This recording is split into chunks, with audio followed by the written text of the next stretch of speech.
TV one के निहायत दिलचस्प ड्रामों और एंटरटेनमेंट से भरपूर शोज किसी भी वक्त देखने के लिए हमारी वेबसाइट विजिट करें या हमारे यूट्यूब चैनल को सब्सक्राइब करें और बेल आइकॉन पर क्लिक करें।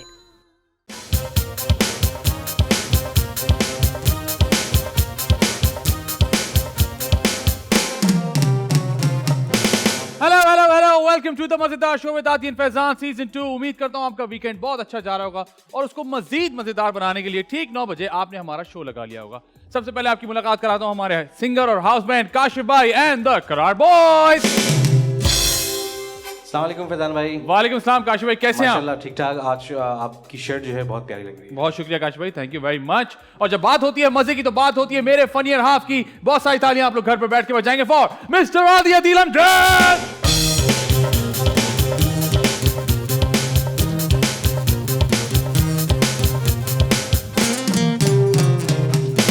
अस्सलाम वालेकुम, अस्सलाम वालेकुम, अस्सलाम वालेकुम। वालेकुम अस्सलाम। आदि भाई कैसे हैं आप? मैं बिल्कुल ठीक ठाक, अल्लाह का शुक्र। आप बताइए। मैं बिल्कुल ठीक। आदि भाई क्या चल रहा है मार्केट में? मार्केट में तो पता नहीं चल रहा, लेकिन मेरी जिंदगी में और हमारी जिंदगी में जो कुछ भी चल रहा है हाँ। उसके लिए मैं रोज अल्लाह का शुक्र अदा करता हूँ। Very good. कि हम इतने किस्मत वाले हैं, इतने लोग की हमारी दुआएं साथ हैं कि हमें होस्टिंग के लिए चुना गया जी। और उसकी वजह से हम बहुत बड़े नामों के साथ काम करने का या कैमरा शेयर करने का या बातें शेयर करने का हमें मौका मिलता है। बिल्कुल सही। मुझे नहीं लगता कि हमारे अंदर इतना टैलेंट है कि हम बड़े बड़े नामों के साथ भी बैठ सकें, लेकिन हम उनका इंटरव्यू भी करते हैं, उनसे बातें भी करते हैं, उनको जानते भी हैं, उनसे सीखते भी हैं। उनसे सीखते भी हैं। बिल्कुल सही कहा आपने। डेफिनेटली ये हमारे लिए खुशकिस्मती की बात है, बेशक। लेकिन अब ऐसा कम लोग सोचते हैं अनफॉर्चुनेटली। ये हमारा बड़ा मसला हो गया। असल में क्या होता है कि अब जरा सा भी कोई कुछ काम कर ले, जरा सा लोग को जानना शुरू हो जाए, थोड़े से आपके फॉलोअर्स हो जाएं तो आप समझते हैं बस मैं ही मैं हूँ। हाँ, अफसोस की भी बात है फैजान, दुनिया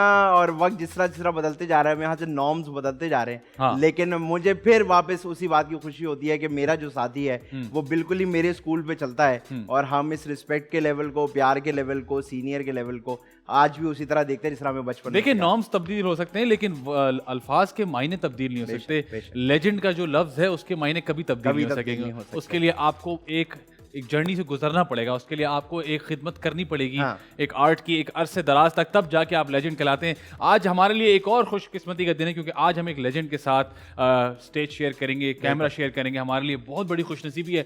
एक बहुत बड़ा लेजेंड, जैसे कहते हैं ना, पाकिस्तान में ऐसे लेजेंड्स बहुत कम है, आप उंगलियों पर गिन सकते हैं। म्यूजिक में इतना सारा काम किया है, चाहे वो पाकिस्तान हो, पाकिस्तान से बाहर हो, इंटरनेशनली फेम्ड, हर जहाँ जाते हैं।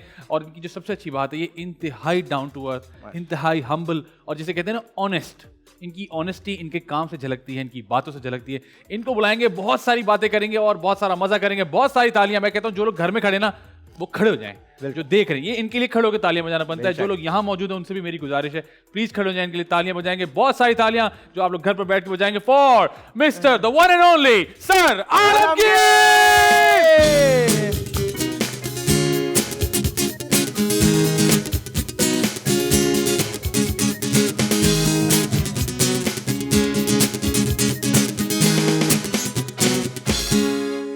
कहते आँखों से समझ लेना, बातों से कोई तो रहता है सांसों में।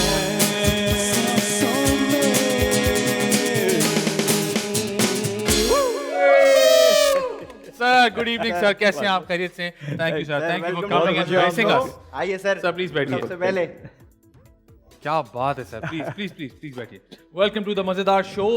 सर कैसे हैं आप?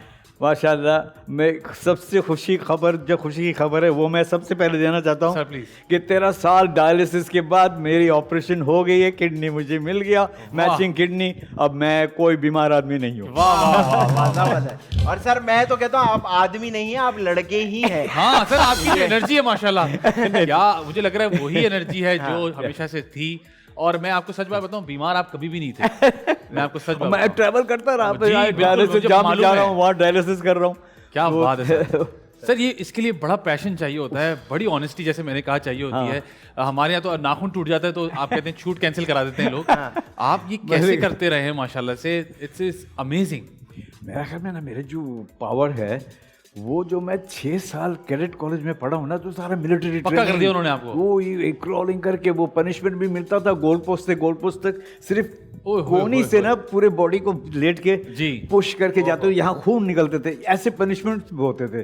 तो वो सारा सुबह 5 बजे पीटी ड्रिल, ये सारा मिलिट्री सर मैं चाहता हूँ हमारे तमाम देखने वालों को शुरू से बताइए ये सिलसिला कहाँ से शुरू हुआ? कैडेट कॉलेज पहुंच गए थे आप, ये कैसे शुरू हुआ ये सिलसिला?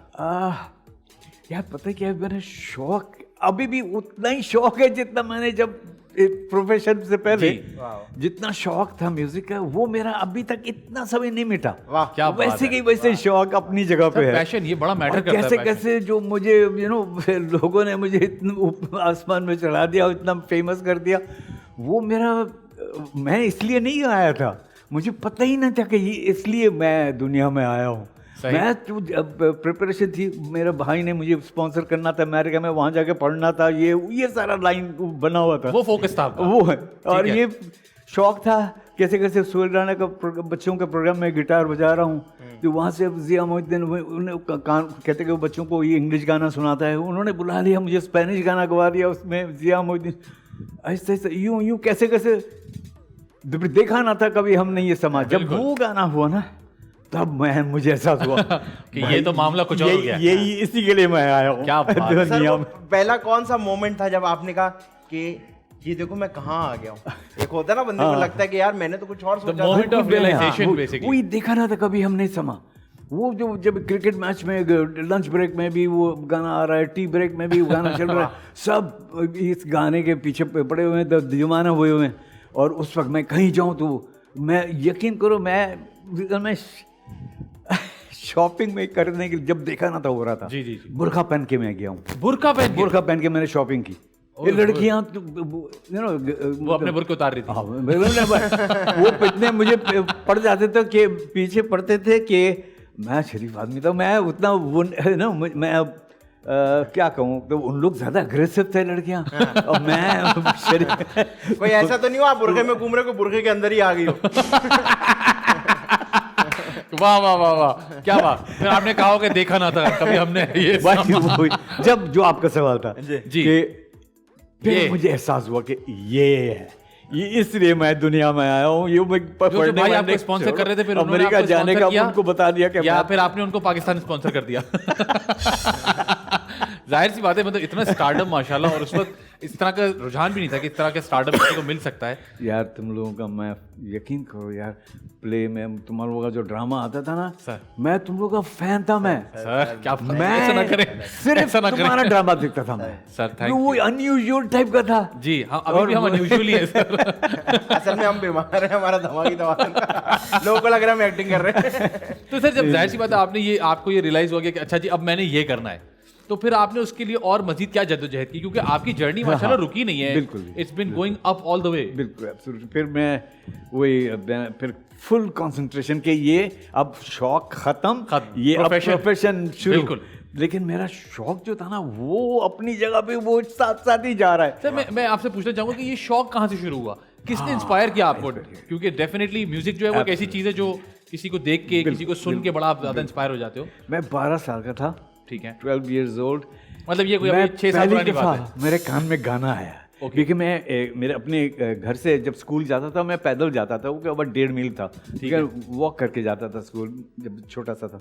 तो जब मैं जाता था तो एक वो उनके घर के सामने जाता था, जो जिन लोग क्रिश्चियन लोग रहते थे, तो वहाँ वो इंग्लिश गाने बज रहे हैं। सही है। तो एल्विस प्रेस्ली का गाना मेरे कान में आ गया, मैं वहीं रुक गया, मैं सुन रहा हूँ, मजे ले रहा हूँ, लेट हो रहा हूँ स्कूल का, लेकिन मैं सुन रहा हूँ। सुन के फिर जब भी आना जाना होता तो मैं वहीं रुकता था उनके घर के सामने, वो एल्विस प्रेस्ली का गाना बज रहा होता था। तो एल्विस प्रेस्ली ने मुझे वो बहुत बड़े स्टार थे उस वक्त। बिल्कुल। तो आपको लगा कि आप यही बनना है, मुझे यही आवाज बननी है, यही बनना है या ये करना है? उस वक्त तो सिर्फ शौक का चल रहा है, ठीक है, शौक चल रहा है। वो बिल्कुल ये था ही नहीं मेरे जहन में कि क्या मैं जहाँ अभी इस वक्त जहाँ हूँ ना, ये मेरे जहन में था ही नहीं। वाह वाह, सही है। तो फिर आपने एल्विस प्रेस्ले से आप हो गए इंस्पायर्ड। वाह बिल्कुल। तो फिर ये जो आपने गाना बनाया, ये जो आप बजाते थे, ये कहाँ से, मतलब आपने खुद बनाया? फिर गिटार बजाता था। ठीक है। और गिटार कैसे सीखा आपने? गिटार सीखा मैंने, एक बुक था, उस बुक का नाम था टीच गिटार योरसेल्फ, अपने आप को खुद सिखा लो, खुद ही कर लो जो करना, खुद ही जो करना है। क्या बात है। तो आपने ना सिर्फ गिटार खुद सीखा, धुन भी खुद बना ली, लिख भी खुद ही लिया। सर आप तो मतलब ज्यादा ही सीख लिया आपने तो। बिल्कुल। तो सर जब ये सब कुछ हुआ और आप ये सब करने लगे तो घर वालों का क्या रिएक्शन था? खास तौर पे उन भाई का जो आपको कह रहे थे आओ बेटा पढ़ो। जो वहाँ डॉलर लगा रहे हैं आपके लिए, वो तो डरा हुआ था कि ये क्या कर रहा है, ये तो फंसेगा इसमें, तो ये आउट हो जाएगा, खत्म हो जाएगा। थोड़े देर के लिए है, लाइमलाइट है, उसके बाद क्या करेगा क्या। तो मुझे मेरी बात हुई तो मैंने कहा कि भाई ये सब क्या कर रहे हो, आओ जल्दी से, और वो तुमको वहाँ पढ़ना है, अमेरिका में पढ़ना है, ये वो। मैंने कहा नहीं, मैं तो यहाँ स्टार बन गया हूँ। क्या स्टार वार, वो यकीन ही नहीं कर रहे हैं। वो तो मैं झूठ बोल रहा हूँ, ये मैं नहीं जाना चाह रहा हूँ। सोशल मीडिया भी नहीं था, यूट्यूब भी नहीं था, आप कैसे बताते लोगों को? ठीक है, तो उनको कब रियलाइजेशन हुई कि नहीं भाई अब ये स्टार हैं? LA में मेरा शो हुआ था, लॉस एंजलिस में, उस वक्त। क्या बात। तो फिर जब मैं शो किया था तो मेरी मम्मी भी आई हुई थी, और मम्मी ने जब ढाका में जब मैं रहता था ना, तो जब स्कूल में पढ़ता था तो सारे हम भाई बहनों को डंडे लेके शाम जैसा अंधेरे होने से पहले सब होमवर्क करने के लिए बैठे। कोई नहीं हुआ तो उसको तो मैं गिटार बजा रहा था, मेरा हाथ से गिटार लेके यूं जमीन बाहर फेंक दिया था मम्मी ने। अच्छा। तो जब LA में शो में मेरी मम्मी आई, जब देखा कि आलमगीर परफॉर्म कर रहे हैं, सारे लोग चीख रहे हैं, ये कर रहे हैं, खुश हो रहे हैं, अरे वो मम्मी तो बिल्कुल शौक होगी। तो फिर आके गले से मिली मेरे से, और मम्मी कहने लगी मुझे अगर पहले पता होता कि तुझे यही बनना है, मैं तुझे कभी ना डांटता। लेकिन देखें, आपकी मम्मी आपका बेशक गिटार उन्होंने फेंका है, लेकिन कहीं ना कहीं तो ये कहती होंगी कि ये जो भी कर रहा है अल्लाह इसको कामयाब करे। तो मुझे ऐसा लगता है कि उनका पीछे सपोर्ट फिर उसके बाद बहुत सपोर्ट किया। तो सर आप जब LA में परफॉर्म कर रहे थे तो आपकी जो मम्मी थी वो सामने थी या बैक स्टेज थी, किधर थी? 8-10 रो पीछे। तो आपको नजर आ रही थी? बिल्कुल। क्या फीलिंग थी उस वक्त के मेरी माँ नर्वसनेस थी सर, या आपने कहा नहीं आज मैंने भरपूर परफॉर्म करना है? हाँ बिल्कुल, उस वक्त मम्मी की नजर आई, मेरे भाई भी नजर आए, तो फिर मैंने कहा दिल से क्या बात। जब तक थक नहीं गए तब बिल्कुल ना, जब तक मैं परफॉर्म करता रहा। बिल्कुल सही सर। अब डेफिनेटली अब उस वक्त के म्यूजिक में अभी के म्यूजिक में बड़ा फर्क है, उस वक्त के स्टार्स में अभी के स्टार्स में बड़ा फर्क है, उस वक्त की फैंस के अभी के फैंस में बड़ा फर्क है। हाँ। कोई फैन मोमेंट ऐसा बताएं मुझे जो आप कहें कि उसी वक्त हो सकता था अब नहीं हो सकता, या मैं उसको कभी भूल नहीं सकता उस मोमेंट को? हाँ, जब मैंने वो गया था अलबेला राही जी, PTV का पॉप शो, पहला पॉप शो स्टार्ट हुआ था, तो उसके बाद फिर उस वक्त मेरे पास स्पोर्ट्स कार था, तो मैं स्पोर्ट्स कार में जाता तो सब देख सकते थे, मुझे बिल्कुल नज़र आता था। तो जहाँ जहाँ लड़कियाँ देखते थे तो वो चीखना शुरू कर देते थे, बिल्कुल। वो आपकी वजह से था, गाड़ी की वजह से था? गाड़ी की भी तो आवाज़ ज़्यादा होती है यार, मेरा क्रेडिट खराब नहीं करो। वाह वाह, हो सकता है गाड़ी के लिए भी थोड़ा बहुत होगा, डेफिनेटली गाड़ी का होगा। अच्छा, वो बिल्कुल। जब आप माशाल्लाह स्टार बने, उस वक्त और भी बहुत सारे स्टार्स थे हमारी इंडस्ट्री में, तो कभी किसी ने आपको कुछ मशवरा दिया हो, या आपने किसी को कोई मशवरा दिया, किसी से दोस्ती हो गई हो, किसी से दोस्ती ना हुई हो, ऐसा कोई किस्सा किसी हमारे स्टार के साथ? हाँ, एक तो मेरा कंपटीशन शेक ही था जी, उस वक्त, बिल्कुल। हम कभी उसका गाना ऊपर जा रहा, फिर मेरा ऊपर जा रहा, फिर यूं चल रहा था बहुत देर। ठीक है, वो हुमा कर भैया ये कर रहा, मेरा ख्याल रखना आ गया, मैं चला गया ऊपर, फिर उसका एक तो ये चल रहा था, बड़ा मजा, बड़ा हेल्दी कंपटीशन था। लेकिन और जो तुम्हारा सवाल है, किसी को मैंने उस वक्त मैं खुद ही हेल्प का चक्कर में या किसी ने आपको मशवरा दिया हो कि यार सुनो यूं कर लो, ऐसे नहीं ऐसे कर लो, या ये चेंज कर लो, या ये छोड़ दो, उस तरह का करो, ऐसी कोई बात किसी ने? हाँ, ऐसे करीम शाहबुद्दीन करीब के म्यूजिक डायरेक्टर थे, ठीक है, तो वो मुझे कहते थे कि जब मैं गिटार बजाता था, मैं सिंगर नहीं था, वो उनके ऑर्केस्ट्रा में मैं भी गिटार बजा रहा हूँ, तो कहते कि यार तुम्हारी आवाज़ अच्छा है, तुम गाते क्यों नहीं हो, गाओ, तुम भी गा सकते हो। जब इस तरह तो सर वो क्या वजह थी जो आप नहीं गाते थे? क्या झिझक थी, कोई डर था, या कॉन्फिडेंस नहीं था कि मैं समझ रहा था कि मैं शौक से गाता हूँ, लेकिन मैं समझ रहा था कि मैं गिटार ज़्यादा अच्छा बजाता हूँ, गाना नहीं अच्छा गाता। अच्छा, आप अपने आप को गिटार गिटार तो सही है, ठीक है। तो फिर आपने कहा, जब आपने गाया तो आपको पता चला कि ये भी हो सकता है।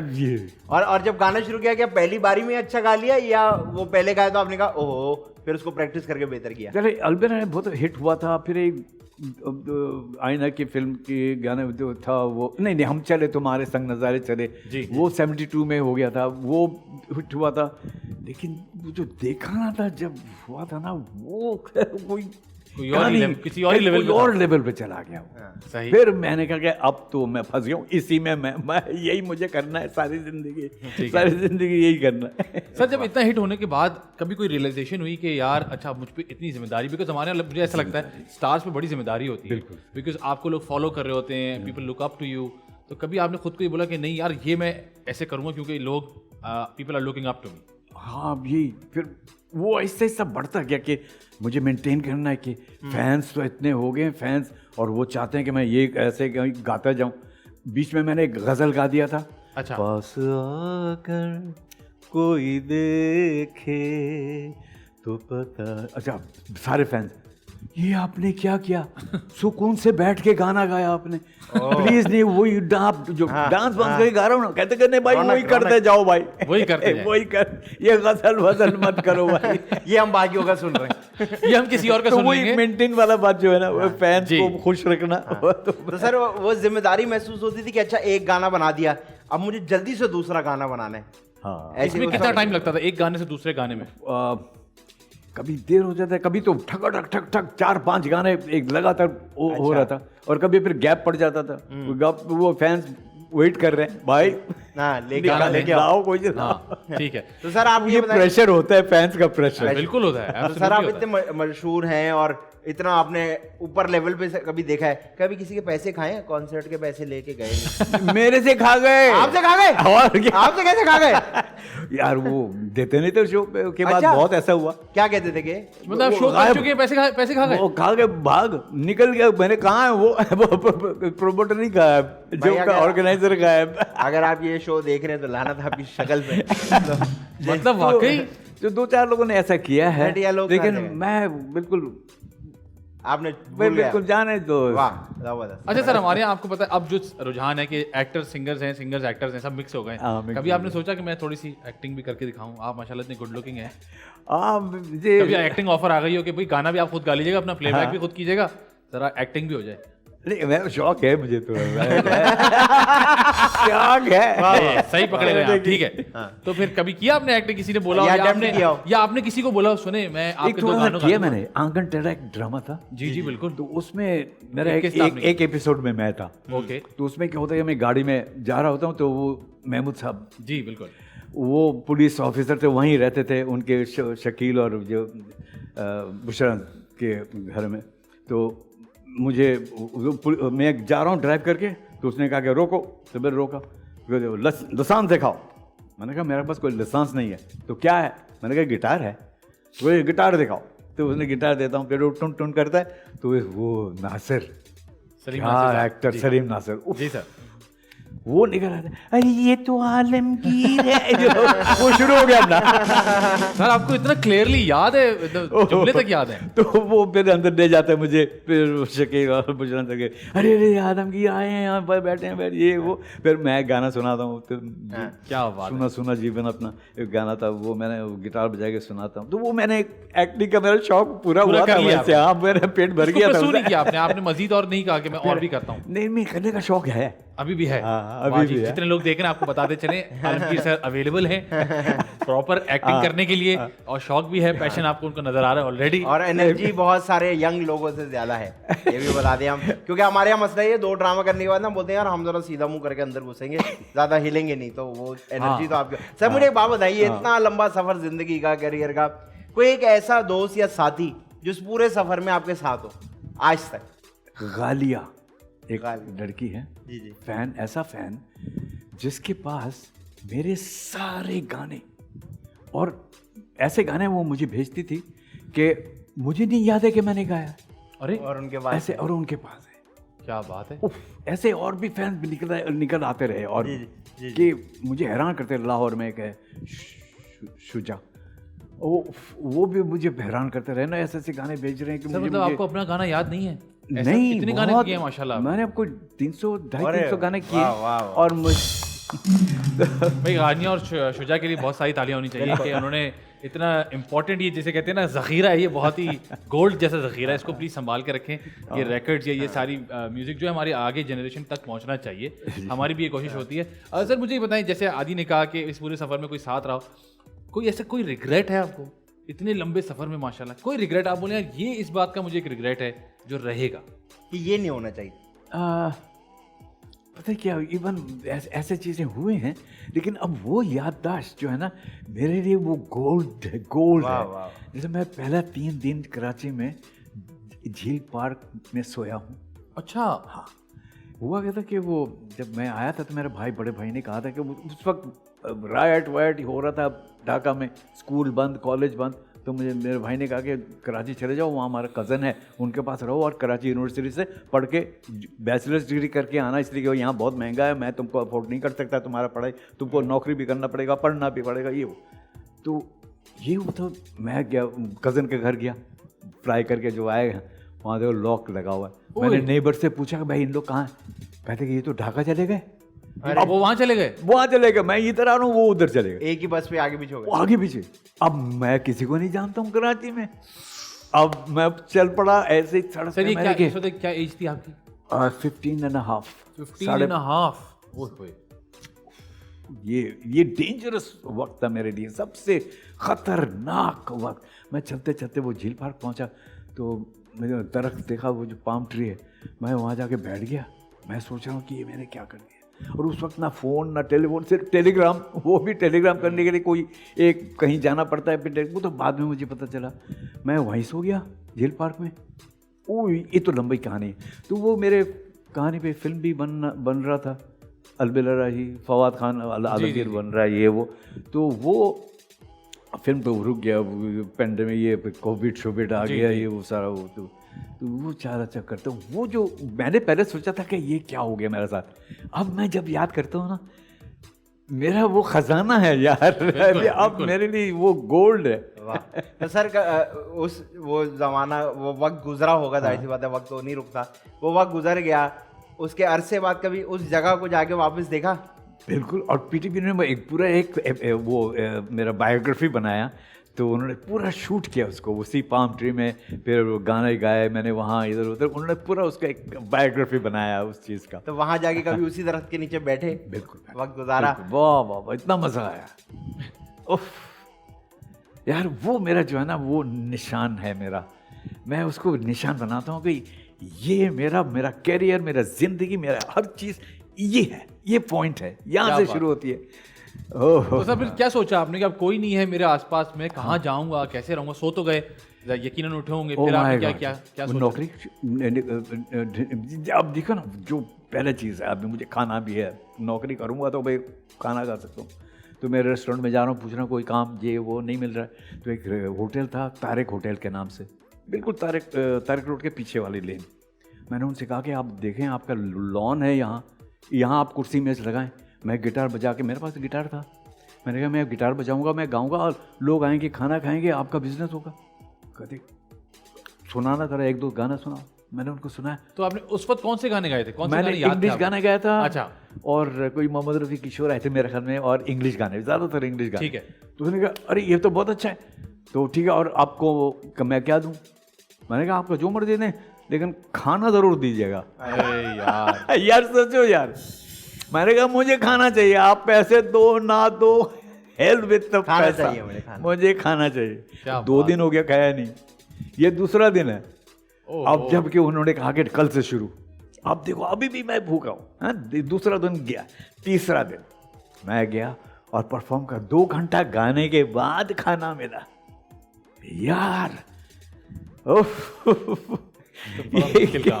ये जो वक्त मैं याद करता हूँ ना यार, अरे मुझे मज़ा आ जाता है यार। सर उस वक्त ऐसा लगता था कि जैसे वक्त रुक गया है, मैं परेशान हूँ, हाँ, चीज़ों का नहीं पता और वक्त कट नहीं रहा। बिल्कुल। पहला दिन जो मैं जाके बैठ गया था ना पार्क में, तो मैंने ये रुक गया, मेरी ज़िंदगी रुकी हुई है, बिल्कुल स्टॉप हुआ है। मैं क्या करूँ, कहाँ जाऊँ, क्या मतलब कुछ जहन में कुछ आ ही नहीं रहा, कोई आइडिया ही नहीं आ रहा है। तो फिर वही आया कि बस पहला चीज़ नौकरी ढूंढो। अभी वो वाली बात है कि सेविंग योर लाइफ, वो जद्दोजहद शुरू। तो फिर वही वहाँ पे जब मैंने गाया था ना, जब लोग आ रहे थे गा रहे थे, तो वहाँ निगत आमीन के टीवी प्रोड्यूसर बैठ के खाना खा रही थी। उसने आके मुझे कहा कि मुझे कार्ड दिया, कहते कि आलिया, खुशबख्त आलिया से मिलना जो टीवी में जाके कल, और वो तो उनका एक प्रोग्राम होता है, उसमें तुम्हारा वो ऑडिशन करेंगे, मैंने उनको फ़ोन करके बता दूंगा, आप तुम कल आ जाना। ये वही होटल है जहाँ आप बजा? हाँ बजा, वहाँ 11 वहीं आई थी। तो फिर नेक्स्ट डे मैं चला गया। अब तो मैंने खाना भी खा लिया, अब मैं 1 हफ्ता भी जी सकता हूँ ये एक ही खाने के बाद। इतना मैं पावरफुल हो गया हूँ अब इतना। तो मैं चला पहुँच गया। फिर वो आलिया खुशबख्त को देखा, हाँ आप कौन है? मैंने कहा मैं आलमगीर मेरा नाम है, आपको निगत अमीन ने मुझे कहा आपसे मिलने के लिए, ऑडिशन देने के लिए। ओ तो उस प्रोग्राम के लिए हमने किसी को ले लिया है, चलो कोई बात नहीं, आप सुना दें जो भी सुनाना है। अब उन्होंने जब कि किसी को ले दिया, मेरा दिल तो यहाँ से पेट में चला गया। खाने में मिक्स हो गया, दाल के साथ मिक्स हो गया। किलो भाई अब क्या होगा? तो कुछ सुना तो मैं सुना दिया उनको, जाके 1-2 गाना सुनाया। सोहेल राणा वो बैठा हुआ था, वो कहता है कि इसका गिटार मुझे चाहिए। वो यही सोच रहा है कि ये इसको तो मेरा बच्चों के प्रोग्राम में है। फिर बच्चों के प्रोग्राम में कहते कि उसी दिन से मैंने बच्चों के प्रोग्राम में बजाना शुरू। पहला चेक मिला 114 रुपया का, 71 की बात कर रहा हूँ। तो वो 114 रुपये का मुझे कमरा मिल गया, तारक रोड के दुकान के ऊपर कमरा, बेडरूम, महीने का 100 रुपये का। वाह वाह 14 रुपये बच भी गए। बच भी गया, 14 रुपये खाना खा लो। अरे 14 रुपये खत्म थोड़ी होता है उस जमाने में, रुपया भी नहीं खत्म होता है, वो 5 पैसा कभी से भी मिल जाता है बहुत कुछ 10 पैसे से। ये वो वक्त था। ओहो, तो फिर कहानी बहुत लंबी है, तुम अरे नहीं सुनाए प्लीज, मजा आ रहा है। तो प्रोग्राम तो निकल जाएगा। सर कहानी लंबी इसलिए क्योंकि कहानी है ना। कहानी है, आपको बनानी नहीं पड़ रही। तो फिर आपने उसमें से उन 14 रुपए से कुछ सेविंग की, कुछ खाया? हाँ, खाया, कैसे मैनेज किया आपने सब कुछ? बिल्कुल, मैं आया अच्छी, मैं जैसा मैं पता नहीं कमा 14 रुपए में ये 14 रुपए में मैं समझ रहा हूँ मैं मिलियनियर हूँ, ऐसा मिलियनियर की तरह मैं रिच मैन। तो खाना खाया दबा के, टिक्का शिक्का ये वो मजे ले रहा हूँ। तो मैं खुश हो गया, मैंने कहा ये तो हर हफ्ते मुझे 114 रुपये मिलेंगे। हाँ, अच्छा वो हफ्ते के, वो हर हफ्ते का होता था, हर हफ्ते में एक प्रोग्राम होता था। सही है। बल्कि मेरे महीने का 400, वो तो 400 जो ना आज का मिलियन का बराबर है यार। वाह, मतलब महीने के 456 रुपए में आपने कहा मैं खुश हूँ। मैं खुश। हाँ। तो सर ये इसके अगर हम थोड़ा सा फिर वापस आगे जाके पीछे जाए, तो उस होटल पे गए वापस? नहीं, फिर वो जो एक ही दिन मैंने प्रोग्राम किया ना, उसके बाद मेरा सिलसिला शुरू हो गया। ये सब एक ही दिन में हो गया? एक ही दिन में हो गया सारा। ये कमरा भी मुझे मिल गया। तो फिर ये सारा जो 14 दिन जो है, 4th डे, 3 दिन मैं सिर्फ बस भूखा रहा हूँ, 3 डेज। ठीक है। और उसके बाद जो 2 घंटा गाना पड़ा, हाँ। वो भूखे यार, वो जो मेरे लिए मुश्किलात थी ना, कि कितना टफ था मेरे लिए वो 2 घंटा। लेकिन अगर सपोज खाया हुआ होता ना, तो मेरे लिए तो कुछ प्रॉब्लम नहीं था। सही है, एनर्जी 3 दिन का एनर्जी नहीं है, थके हुए हैं, खाने के लिए मर रहा हूँ मैं। अब 2 घंटा मैंने, मेरे लिए टेस्ट है, 1-1 मिनट में सोच रहा हूँ कि 2 घंटे के बाद खाना मिलेगा। ये मुझे याद आता है ना, मेरे रोंगटे खड़े हो जाते यार। यकीनन सर। उसके बाद ये आपने माशाल्लाह इतना कुछ अचीव किया, कभी किसी और को ऐसे स्ट्रगल करते हुए देखा आपने? एक्टर्स में, सिंगर्स में, किसी को आपने जाके मोटिवेट किया हो कि अरे मैं इस चीज़ से गुजरा हूँ तो तुम्हारा भी काम हो जाएगा? ऐसे हाँ मिले थे, इतने बुरे नहीं थे जिस तरह मैं मेरा था, लेकिन मैंने हेल्प किया उसको। बिल्कुल। एक्चुअली एक लड़का था, वो उसको गाने का शौक था, लेकिन उसका बाप पीर था और उसकी फैमिली वो थोड़ा सा पागल था थोड़ा सा। तो वो घर में खिड़की से जंप मार के गिर जाता था नीचे, ये वो पागल टाइप का था। तो उसके भाई को पता था कि वो मेरे घर के करीब जहाँ मैं रहता था, उनके करीब ही रहते थे, जिसमें जहाँ मैं रहता था। तो वो लेकर आए मेरे पास, वो मेरे बड़े भाई के फ्रेंड है, तो वो जानते थे मेरे बड़े भाई को। तो वो लेके आया मेरे पास, कहते कि ये इस तरह है, उसके सामने नहीं कहा, जैसा है कि उसको लेकिन गाने का शौक है, तो वो मैं आपको पास भेजता हूँ कि आप उसको ज़रा सा गाने में थोड़ा सा लगा के ना इसको अगर ठीक कर सकते हैं इसको। तो फिर मैंने उसको किया, तो मैंने कहा तुम सुनाओ, तो वो खुश हो गया कि कोई मुझे कह रहा है कि सुनाओ। वो घर में तो सब मना कर रहे हैं। ठीक है, तो वो गाया, मैंने कहा वाह तुम तो इतना अच्छा गाते हो, तुमको तो टीवी में आना चाहिए, ये वो, उसको मैं इनकरेज कर रहा हूँ। तो फिर उसको मैंने 3 महीने लगे, मुझे 3 महीने में वो नॉर्मल हो गया। क्या बात है। ओ जो फैमिली ने थेरेपी किया, थेरेपी की मैंने, तो फैमिली ने मुझे इतनी दुआएं दी हैं मुझे, क्या देखिए ना, दुआएं ही तो जबरदस्त चीज है। अच्छा सर, कोई आपका पुराना दोस्त, कोई ऐसा दोस्त जो आप कहें यार ये मेरा सबसे पुराना दोस्त है, मेरा यार है, ऐसा कोई अब उस वक्त था, इंडस्ट्री में हो ना हो, बाहर हो, दोस्त थे मन्नान एक मेरे दोस्त थे, वो भी ढाका से आए हुए थे। अच्छा, इसलिए उससे मेरा मिलना जुलना था थोड़ा सा, तो वो बहुत मतलब एनकरेज भी करते थे, मेरे साथ देते, बहुत साथ दिया मेरा। फिर ही डाइड एंड देन फिर मैं गया था उसके जनाजा में गया, उसको वो मुझे याद रहता है कि वो मेरा सबसे क्लोजेस्ट फ्रेंड वो था मन्नान। थोड़ा सा आपको कहानी में दोबारा पीछे लेके जाता हूँ मैं। सोहेल राणा साहब आपको मिले, हाँ, उन्होंने आपको वो मौका दिया बच्चों के, वहाँ से फिर सिलसिला आगे कैसे बढ़ा? हाँ, वो बड़े मजे का। जब सोहेल, हम लोग सारे बच्चे आ जाते थे, हम लोग भी वहाँ, मैं मुमताज़ ड्रमर थे, तो फिर हम कीबोर्ड पे कोई थे, तो बच्चे सारे आए हुए थे, नाजिया ज़ोएब भी वहीं थे, शाह, इन लोग सब बैठे हुए बच्चों में, नाजिया। तो सोहेल भाई आ नहीं रहे हैं, 1 घंटा हो गया, तो सारे बच्चे मेरे घेराव कर देते, तो उनको पता था मैं गाता हूँ इंग्लिश में भी, तो आलम भाई गाना सुनाए, तो मैं उनको बच्चों को गाना सुना रहा हूँ, तो सोहेल भाई आ जाता था, तो फिर प्रोग्राम शुरू हो जाता था। तो फिर ये जो मैं गाता था, ये ज़िया मुद्दीन शो हो रहा था उस ज़माने में जी। तो ज़िया मुद्दीन के कान में पहुँच गया कि कोई लड़का गिटार बजाता और इंग्लिश गाना गाता है, तो उन्होंने सोचा कि इसको मेरे प्रोग्राम में इसको कराना है। तो फिर बुलाया मुझे, तो ज़िया मुद्दीन साहब, तो मैं गया उनके कमरे, कह सिंग समथिंग, तो मैंने इंग्लिश गाना सुना है उनको इम्प्रेस करने के लिए, बीटल्स का गाना गा रहा हूँ, इसका गाना, उसका गाना। तो कैन यू सिंग स्पेनिश? मैं कहा you can give me any language, I will sing for you, I just in 1 day I will learn it and I will sing it to you. तो उसने घर भेजा है ड्राइवर को, और wife को फ़ोन करके कहा कि वो भेज दो क्वांताना मेरा, जो स्पेनिश गाना है।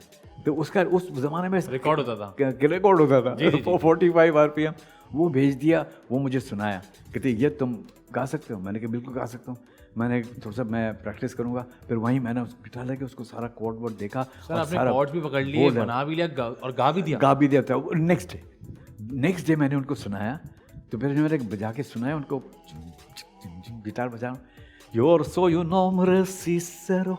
सर थोड़ा सा बना देना हमारे लिए भी, माइक दे सर, ये हमने Yo soy un hombre sincero, es donde crece la palma.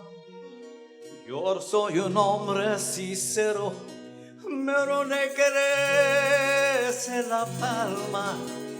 Antes de morir me quiero exar mis versos en alma. Guantanamera, Guajira, Guantanamera, Guantanamera, Guajira, Guantanamera. क्या बात है सर, क्या बात है सर। ये तो फिर मैं जब रिकॉर्ड, ये तो लाइव रिकॉर्ड होगा, मैं सारे अपने दोस्तों को जाके, जितने भी मेरे दोस्त बताया, और मैं नॉक कर रहा हूँ कि तूने अगर मेरा प्रोग्राम नहीं देखा तेरे से मैं बात नहीं करूंगा, तेरे से मेरी दोस्ती खत्म। ये नो, इस तरह मैं सबको धमकी दे रहा हूँ, तो सारे दोस्तों को। ये गाना जब आपने याद किया तो इसके मायने पता थे आपको, या सिर्फ आवाजों की तरह इसको याद? मैं कॉन्सर्ट जाता हूँ, जब भी फॉरेन गाना गाता हूँ तो मैं कॉन्सर्ट जाके उनसे सारा मीनिंग पूछ लेता हूँ। क्वांतानामेरा जो ना एक दरख्त का नाम है, जहाँ किसान जो काम करके, वो जो किसान पैडी फील्ड में, वहाँ जैसा चावल का है या कुछ भी, जो वहाँ तो काम करने के बाद वो जब आके रेस्ट करते थे, उस दरख्त के नीचे बैठ के रेस्ट करते थे, तो क्वांतानामेरा वहीं आहिस्ता आहिस्ता फोक गाना बना। ये वन ऑफ द ओल्डेस्ट 500 साल पुराना फोक सॉन्ग है। तो इस तरह बना था। तो वो माने मैं पूछ लेता हूँ कॉन्सुलेट एम्बेसी जाके। तो सर इसके बाद आपने अलबिला राही बनाया। हाँ फिर अलबिला राही बनाया। और उसको भी आपने इसका लगता है, अच्छा मुझे ये बाद में पता चली ये बात कि कौंतना मेरा पहले था और अलबिला राही बाद में, क्योंकि मैंने अलबिला राही पहले सुना अपने वालिदैन की वजह से। हाँ। तो मुझे लगता था कि वो है अलबिला राही, ये बाद में मुझे पता चला कि वहां से अखज़ किया गया है। और तो ये कैसे, ये आपने खुद डेवलप किया, खुद लिखा, खुद बनाया, कैसे हुआ? जैसे वो कौंतना मेरा हो गया ज़ियामुद्दीन शो में, तो पहली दफ़ा पीटीवी में पॉप शो प्रोग्राम शुरू हो रहा है, फर्स्ट टाइम बुनियाद रखी गई, बुनियाद रख रहे हैं। तो उन लोग, अब मुझे, मैं ऑर्केस्ट्रा में गिटार बजा रहा हूँ, वो सिंगर, अभी मुझे सिंगर नहीं ले रहे, तो उनको इफ्राहिम एक सिंगर था, उनको ट्राई कर रहे हैं, इसको ट्राई करके जो प्रोड्यूसर है वो खुश नहीं हो रहे, कह रहे ये टॉम जोन्स का शो दिखा रहे हैं उनको, इंग्लैंड का जो सिंगर है उनको दिखा रहे, कहते हैं ऐसा हम चाहते हैं कि इस तरह का, तो उन लोग कोई नहीं कर पा रहा है। तो करीम शाहबुद्दीन प्रोड्यूसर को कह रहा है वो जो लड़का गिटार बजा रहा है ऑर्केस्ट्रा में, आपका काम वो करेगा। तो उनको पता था, तो उन्होंने कहा ठीक है उनको बुलाओ। फिर कहते कि कौन सा काम, फिर अलबिला रही उसमें लिखवाया शायर से, अलबिला रही मुझे दिया, फिर मैंने वो डांस करके उसको गाया, ओए मैं एक लेवल और ऊपर। मैं चाह रहा हूँ जरा सा अलबिला रही भी हमें आप। ठीक है। राहों में गाता चला हूँ, नग़्मे सुनाता चला हूँ, सबको बताता चला हूँ, इंसानी रूह है दुनिया में सिर्फ है प्यार की प्यासी, सिर्फ है प्यार की प्यासी। अलबिला राही, मैं हूँ अलबिला राही, अलबिला राही, मैं हूँ अलबिला राही। न कोई घर न ठिकाना, न कोई अपना बेगाना, फिर भी है सबसे याराना, प्यार जगा दूं हर दिल में, गुजरूं जिधर से मैं राही, गुजरूं जिधर से मैं राही। अलबिला राही, मैं हूँ अलबिला राही, अलबिला राही, मैं हूँ अलबिला राही। ऑलराइट। सर क्या बात है, अभी भी आपकी आवाज में वो एक जो गरज है ना, वो अनबिलीवेबल है, अनबिलीवेबल। जब जैसे मैं गाना शुरू कर देता हूँ ना, तो पता नहीं क्या होता है कि मेरे आवाज में दिल और रूह जन से एकदम सब मिल जाता है, और मैं गुम हो जाता हूँ, और मैं आप लोगों से आगे निकल जाता हूँ। हाँ निकल जाता हूँ, आप लोग, फिर आप लोग है ही नहीं मेरे साथ। अजीब हो जाता है, फिर खत्म हुआ, मैं आ गया हूँ आपके पास। ये अजीब चक्कर है, मैं जब भी गाना शुरू कर देता हूँ मैं कहीं और चला जाता हूँ। क्या बात, ये क्या, मुझे समझ ही नहीं आया आज तक, ये क्या है सर? ये जो आप पूछ रहे हैं ये क्या है, मुझे ऐसा लगता है कि यही तो डेफिनेशन है आर्टिस्ट की। असली आर्टिस्ट तो यही होता है कि जब वो अपने आर्ट पे आता है वो सब भूल जाता है। और माजरत के साथ, चाहे हम हो या अब की जनरेशन हो, उसमें तो कोई आर्टिस्ट नहीं है, उसमें तो सब एक फैक्ट्री की तरह काम कर रहे हैं और स्ट्रेटजियाँ बना रहे हैं कि किस तरह हम एक ब्रांड बन जाएं, बजाय अपने आर्ट को लेके। हमारे यहाँ बहुत बड़े बड़े बैंड्स हैं जिन्होंने 3 गाने गाए और आज तक वो उसका म्यूज़िक चेंज कर करके हर ब्रांड को बेचे जा रहे हैं। तो मेरे ख्याल से जो आप बात कर रहे हैं, आर्टिस्ट तो यही होता है। और मैं for some reason I always look around कि कहीं आर्टिस्ट से मुलाकात हो, क्योंकि मैं पाकिस्तान से तब बाहर नहीं गया हूँ। तो आप हो गए, लास्ट टाइम खालिद अनम साहब भी आए थे। तो जब मैं आप लोग के सामने बैठता हूँ तो मुझे ऐसा लगता है कि यार ये होता है आर्टिस्ट, और आप लोग इतने बड़े हो के भी कभी अपने आप को आर्टिस्ट नहीं बोलते। तो मैं इसके लिए आप लोगों का बहुत शुक्रिया अदा करता हूँ कि आप लोगों ने हम लोग को ये मौका दिया कि हम आप लोग को देख सकें और देखें कि आप लोग का माइंडसेट क्या है। तो sir thank you so much. और मैं यहाँ से एक बार तालियाँ होनी चाहिए कि ये it's unbelievable, I swear to God. जब आप बोल रहे हैं, जब आप गा रहे हैं, तो आप कह रहे हैं कि आप यहाँ नहीं कहीं और चले आते हैं। मैं आपको बताऊँ, मुझे देखते हुए यकीन नहीं आ रहा कि मैं इस वक्त यहाँ बैठा हूँ और आप मेरे सामने बैठे हैं और आप इतनी हमें चीज़ें बता रहे हैं। तो ये इट्स ब्यूटीफुल। और ये जर्नी का सिर्फ इतना सा हिस्सा था, अभी बहुत सारी जर्नी बाकी है। वक्त हुआ जी ब्रेक का, ब्रेक पर जाएंगे, ब्रेक से वापस आएंगे। हमारे साथ मौजूद है सर आलमगीर, आप देख रहे हैं द मजेदार शो।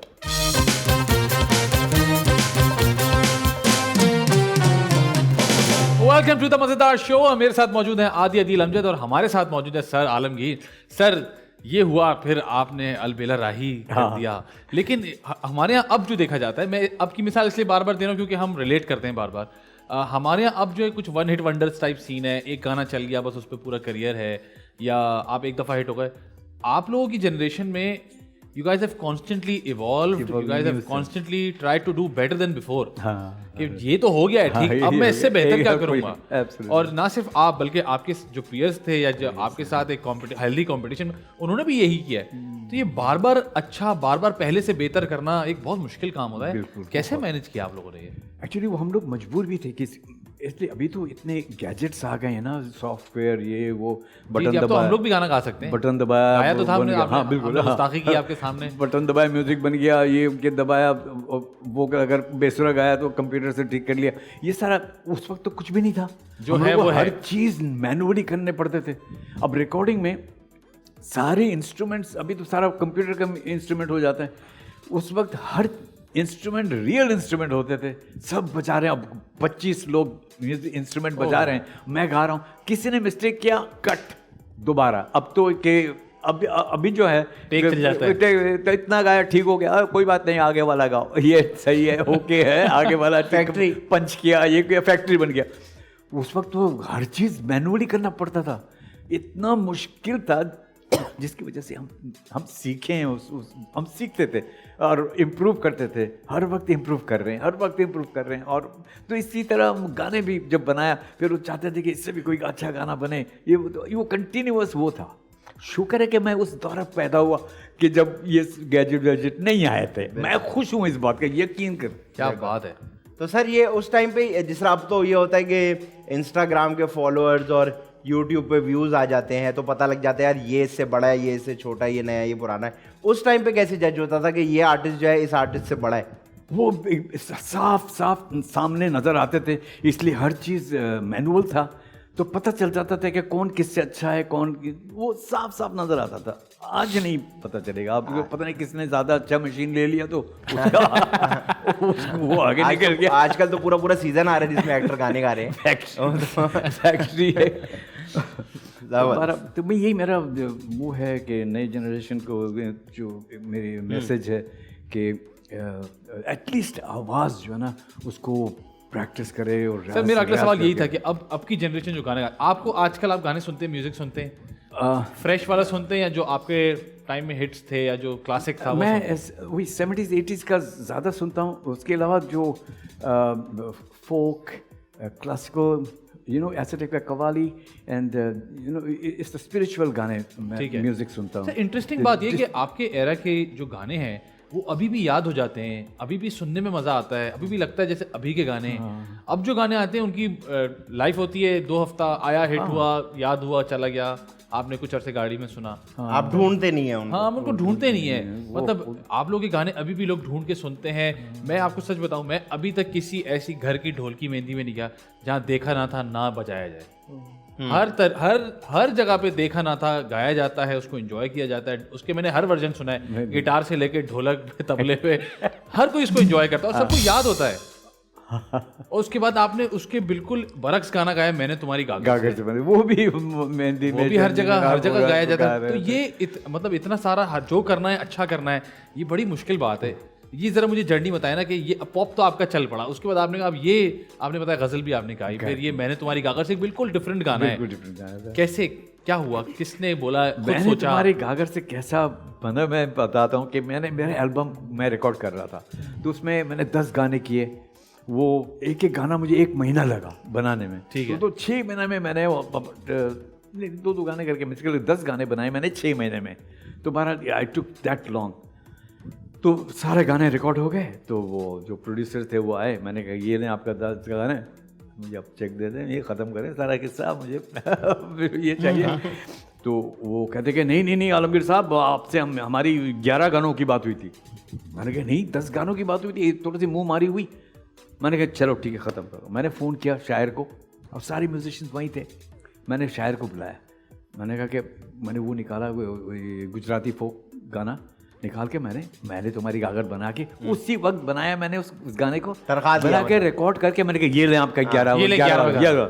अब मेरा 10 गाना कोई नहीं सुन रहा। गागर गागर गागर सब जगह यही बज रहा है। क्या बात है। वाह वाह, जो मैंने 6 महीने लगाया 10 गानों पे कोई नहीं सुन रहा।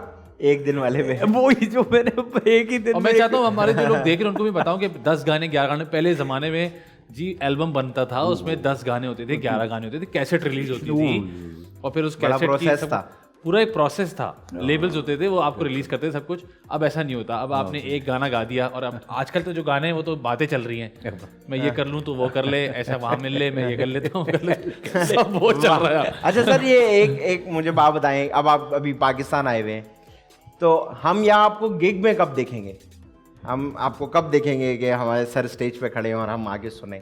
ऐसा क्यों नहीं करते आप? माशाल्लाह मेरी ट्रांसप्लांट हो गई है कि सर वो हो गई, वो तो उसमें तो बात ही नहीं करनी। अब आप जैसे जिंदा आदमी को इस टॉपिक को डिलीट कर देना चाहिए। बात कर रहा हूँ कि मैं जब डायलिसिस था ना, मेरे लिए बहुत मुश्किल था। ठीक है, अब मैं दोबारा शेर अब है, मैं ऑलरेडी 4 गाने बना चुका हूँ, अरे गाने बना रहा हूँ मैं, नए गाने। सर नए गाने बनाए आप। मैं तो ये चाहूंगा कि आप एक गिग रखें, फिर मैं आऊंगा, फिर आप हमें सुनाइए। आप इंडस्ट्री के लिए गाना गाएं सर, मतलब आप OSTs गाएं, आप फिल्म के लिए गाने गाएं, आप कॉन्सर्ट करें सर। आप तो सब कुछ गा सकते हैं ना। मैं अगली बात ये करने वाला था कि पॉप कर लिया आपने, फिर ये मैंने तुम्हारी गागर, आपने कहा यार डालो 11वां गाना। उसके बाद आपने पेट्रियोटिक गाने भी गाए, मतलब नूरजहां जी जो इतने मशहूर हैं, उसके साथ साथ उनके होते हुए किसी का ये गाना बड़ी मुश्किल बात होती है, लेकिन आपने जो है वो तुम्ही से मुजाहिदो, फिर ये वाले ये जो एयरफोर्स वालों ने मुझे इनवाइट किया था पिछले साल, तो वहाँ आपको वो याद आया कोनियों पे चलना कि अब आप को मेरी जरूरत पड़ी है।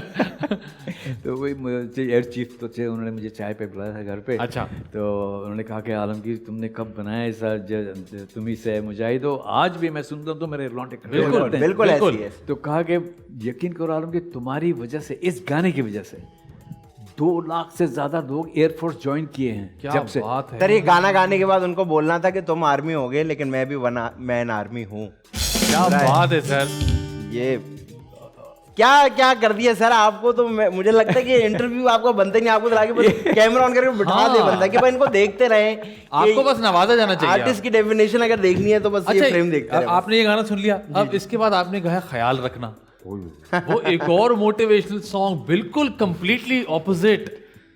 ये आइडिया कहाँ से आया? अब आपको किसने बुलाया? ये बज़मी साहब, नसार बज़मी साहब, माशाल्लाह बहुत बड़े नाम, क्या कंपोजर थे। अच्छा, उनके साथ मैंने एक बड़ा इंटरेस्टिंग मेरी इंट्रोडक्शन जो हुई थी। अजहर जो कीबोर्ड प्ले करते हैं वो मुझे, मैं लाहौर जब गया हुआ था 1972 में, तो अजहर ने मुझे सारे म्यूज़िक डायरेक्टर्स इंट्रोड्यूस किया कि ये बहुत अच्छा गिटार बजाते हैं। तो बज़मी साहब ने कहा कि कुछ सुनाओ, तो मैंने एक इंग्लिश गाना सुनाया गिटार बजा के।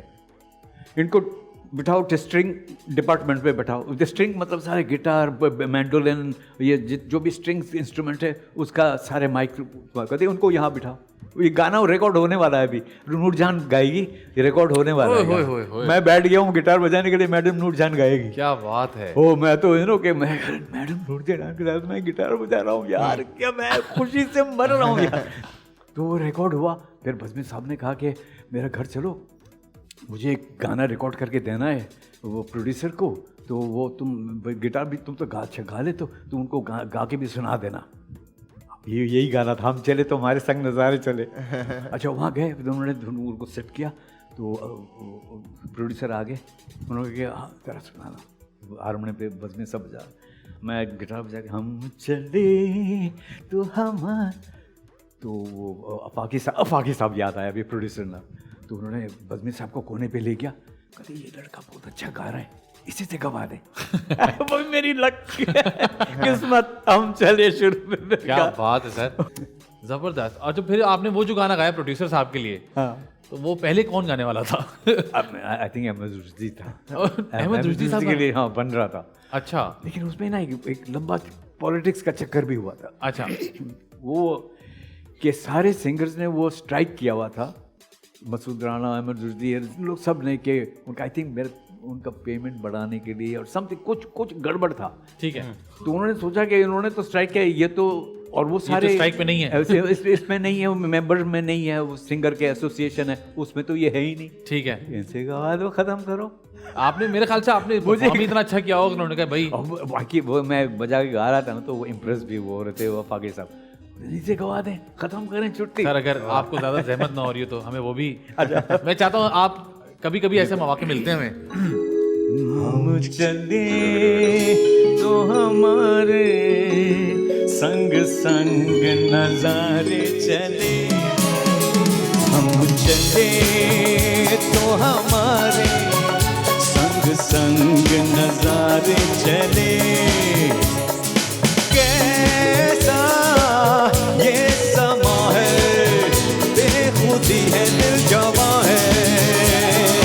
कैसा ये समा है, बेखुदी है दिल जवा है।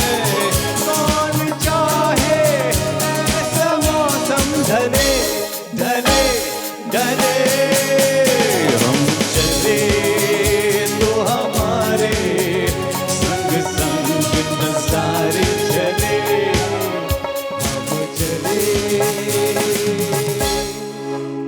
वाह सर, क्या बात है, क्या सर बात आप जब गाते हैं ना, तो जितनी भी टेक्नोलॉजी है आप उसको पीछे छोड़ जाते हैं, बहुत पीछे छोड़ जाते हैं। इसलिए मैं, अच्छा हालांकि मेरे पास मेरे स्टूडियो में सॉफ्टवेयर एवरी हर चीज़ है, लेकिन कभी भी मैंने उसको करेक्शन करने के लिए यूज़ ही नहीं करता। मैं वैसे ही रहने देता हूँ जैसा मैनुअल में रिकॉर्ड होता था। उसकी जो खूबसूरती है ना, वो कि वॉइस रिकॉर्ड किया, Yes. उसको मैंने वो नहीं किया, करेक्शन नहीं किया। अगर मैं कहीं बेसुरा है हल्का सा, मैंने रहने दिया, क्योंकि वो जो देखिए ना, दुनिया में जितने भी सिंगर्स गाते हैं ना, टेक्निकली ना, ये साइंटिफिकली मैं बता रहा हूँ, कोई 100% परफेक्ट सुर में कोई भी नहीं गा सकता है। वो करीब जाते हैं, सबसे करीब मोहम्मद रफ़ी, लता, मेहदी हसन, नूरजान, इन लोग करीब जाते हैं, सबसे करीब जाते हैं, लेकिन 100% नहीं होता है परफेक्ट। नहीं होता। जो इसलिए जब नहीं होता है परफेक्ट और करीब जाने के लिए कोशिश कर रहे हैं, उसमें मैजिक होता है। जैसा आपने करेक्ट कर दिया, वो मशीन बन गया। तो ये नए जनरेशन को मैं समझाना चाहता हूँ कि वो मैजिक को किल ना करे, वो किल ना करे मैजिक को, अपने आर्ट से सच हाँ। बोले। अगर आप देख रहे हैं आप ज़्यादा बेसुरा हैं, तो थोड़ा सा प्रैक्टिस करें, सारे गामा करें। वाह सर निसारे निसारे निसारे धाना निसा धानी सा धानी सा मामा पानी गा मा पा गामा रे सा नि धा नि सा रे गा मा पा धा नि सा रे गामा रे सा नि सा धा नि बा मा पा गामा रे सा। ये दरबारी का पलटा है सर, इसमें हमारे 10-12 आर्टिस्ट मर जाएंगे। ऐसी चीजें क्या कर रहे हैं आप? प्रैक्टिस करने पड़ेंगे। 10-12 हमारे आर्टिस्ट अभी के मर जाएंगे अगर उन्होंने ये किया तो। आपने- और 5-6 बैठ के कह रहे होंगे, अबे भाई ये पाकिस्तान क्यों आ गया? इसको भाई अमेरिका भगाओ। ये तो आपने मुश्किल कर देनी है सर मुझे एक बात जाननी है, पहली मोहब्बत ओए होए होए होए होए होए। सर थोड़ा सा ब्लश करते हुए नजर आए मुझे। आपको सब याद है? मैं सच बोलूंगा, बिल्कुल सच। मैं कुछ नहीं, मेरे के लिए कुछ छुपाने का कुछ है नहीं। मैं कोई आई थिंक 13-14 साल का था, बस कराची आने के 2-3 साल पहले की बात है। मैं कैरेट कॉलेज में पढ़ता था, तो कैरेट कॉलेज से जब छुट्टी मिलती थी, 1 महीने का छुट्टी, तो जब आया करता था तो मैं क्रिकेट खेलने के लिए जाता था। वहाँ एक बेली रोड एक कंपाउंड है, वहाँ चारों तरफ अपार्टमेंट है। तो मैंने मारा, छक्का मारने के लिए कोशिश किया, गया नहीं, लेकिन एक बैल्कनी में जाके गिरा। तो वहाँ से वो लड़की आया आगे, गुस्से में यूँ किसी में खिड़की शायद टूट जाता या कुछ शीशे मीशे, तो मैंने यूँ देखा उनको, वो भी देखी, तो मैंने जो बॉल यूँ दिखा रही है, तो मैं समझा वो डरा रही है। तो कहते नहीं ले जाएं, बॉल ले जाएं। तो मैंने कहा मैं आऊँ? बोलते हाँ। मैं चला गया ऊपर। तो उन्होंने कहा कि अच्छा आप भी हमारी तरह के थे? हाँ कहीं ना कहीं कुछ तो था। वहाँ मैं वो थोड़ा सा मैं भी था, थोड़ा शैतानी माइंड था मेरा। लेकिन उससे पहले क्रिकेट के जब ब्रेक होता था, लंच ब्रेक, तो मैं वो गैराज का जो वो है ना टिन है, उसमें मैं ड्रम बजा के मैं गाया करता था, गाना गा रहा हूँ सबके लिए। वाह। तो वो लड़की सुनती होगी। जब भी उसने जब मुझे बुलाया बॉल लेने के लिए, मैं गया, बोले आप चाय पी के जाए, बिठाया मुझे, पर बातचीत किया, वो मेरा फर्स्ट गर्लफ्रेंड बन गई। अरे वाह वाह वाह। और फिर कितना अरसा रही हूँ आपकी फिर गर्लफ्रेंड? क्रिकेट डेली खेलने के लिए फिर आप बल्ले से नहीं हाथ से बॉलें फेंक रहे थे। कहीं जाए नहीं जाए, यहाँ जरूर जानी चाहिए। सर ये तो आपका वक्त था जहाँ आप ऊपर गए और चाय मिल गई। आपके आजकल के वक्त में ऊपर जाके चाय पियो, पीछे से इकरारुल हसन आ जाता है छापा मारने के लिए। तो वक्त बड़ा बदल गया। लेकिन छापा मारने नहीं आते, वो कहते हैं मैं बिस्किट भूल गया था, अच्छा अच्छा। मुझे मेरे बिस्किट वापस करो। तो सर उनसे फिर कितने अरसे आपका रहा? अबाउट रहा? 2 साल 2 साल। फिर मैं कराची आ गया। सर फिर कभी तो वो सोचा hard आपने fit। दोबारा वहां जाया जाए, उनको ढूंढा जाए? बॉल फेंकी जाए वापस? नहीं, वो इसलिए मैं इतना छोटा था कि मुझे समझ ही नहीं आया कि अच्छा, वो वो क्या होता है? क्या है। होता वो क्या? मैं सिर्फ इतना समझ गया लड़की है, कि मैं लड़का हूँ, मेरी दोस्ती अरे है। बड़ा मजा आ रहा है। हाँ। ये लड़के से तो ठीक है दोस्ती होता है, लेकिन लड़की का चक्कर कुछ और है। ज्यादा मजा आ रहा है। ज्यादा मजा आ रहा है, लेकिन इतना तक मुझे पता था। अच्छा सर, आप पाकिस्तान आए, पहले आप बांग्लादेश में थे, तो आई हर्ड कि आपने बांग्लादेश को खुदाफिज किया। हाँ, वो एक्चुअली जब मैं आया था ना, वो फिर भी पाकिस्तान था। ठीक है। ईस्ट पाकिस्तान था। ठीक है। मई में आया, दिसंबर में फॉल हुआ। जी जी। ठीक है। तो जब फॉल हुआ तो रूना लैला और शनाज बेगम चली गई बांग्लादेश। और पाकिस्तान में उन्होंने ये कह दिया था कि जो बंगालीज हैं उनकी मर्जी है, अगर आप चाहें ठीक तो है। पाकिस्तानी बन के रह जाएं या आप चले चले जाएं, जाएं। जो ऑप्शन दिया हुआ था। सही है। तो उस वक्त तो मैं तो वो लगा हुआ था ना कि गिटार विटार लेके, तो वो मैं नहीं गया।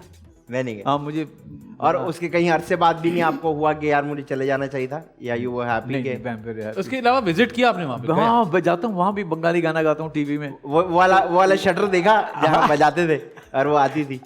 ओ नहीं, वो ऑस्ट्रेलिया में। ओह अच्छा, ऑस्ट्रेलिया में था वो। ऑस्ट्रेलिया आई थॉट में। सर एक बड़ा ऑस्ट्रेलिया जबरदस्त में। आपका गाना है, कभी आंधी आई रे मेघा छाए रे। सर अगर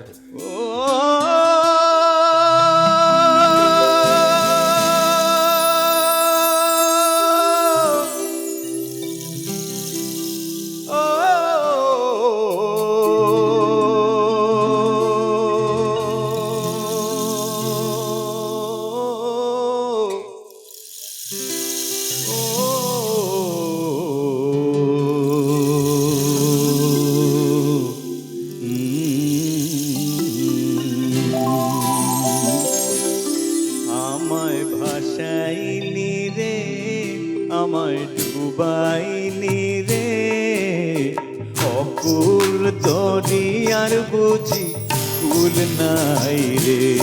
চাহে आंधी आए रे, चाहे मेघा छाए रे, हमें तो उस पार लेके जाना मासी रे।